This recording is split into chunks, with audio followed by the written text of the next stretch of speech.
افغانانو ته د ولسمشر غني مهمې خبرې څه یې وویل او څه یې ترې وغوښتل. ګرانو لیدونکو السلام علیکم. ولسمشر محمد اشرف غني وایي له کورونا وایرس څخه د خوندیتوب او د پلاکت مرحلې ته له رسېدو څخه د مخنیوي په موخه باید د ولس او دولت ترمنځ ګډه مبارزه ترسره او ټولې روغتیایي لارښوونې مراعات شي.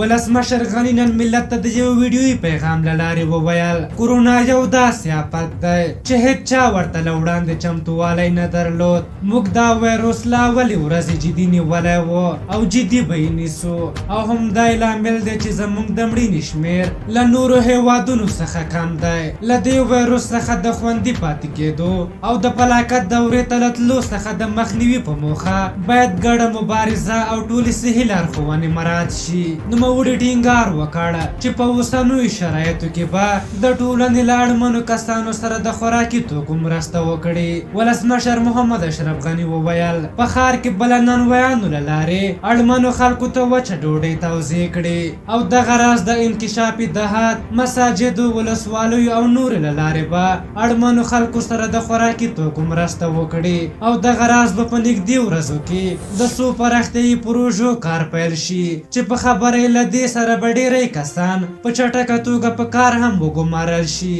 ولسمشر غني دا څرګندونې په داسې حال کې کوي چې د عامې روغتیا وزارت وروستۍ شمېرې ښیي په ټول هېواد کې د کورونا وایرس ټال 1092 مثبتې پیښې ثبت شوې چې له ډلې 150 تنه بیرته روغ او خپلو کورونو ته ستانه شوي. ولسمشر غني له طبي کارکوونکو او سوداګرو څخه هم مننه وکړه چې له بې وزلو خلکو سره مرسته کړې. غني وویل موږ یو ملت یو او په ګډه به انشاءالله د دغه درد درملنه کوو. په هر حال تاسو د ولسمشر محمد اشرف غني د دغه خبرو په هکله څه نظر لرئ؟ خپل نظرونه مو راته په کومنټ کې ولیکئ. که زموږ ویډیو مو خوښه شوې وي ضروري لایک کړئ. تر بلې ویډیو مو پلوه بخښونکي خدای سپارم. د الله په امان.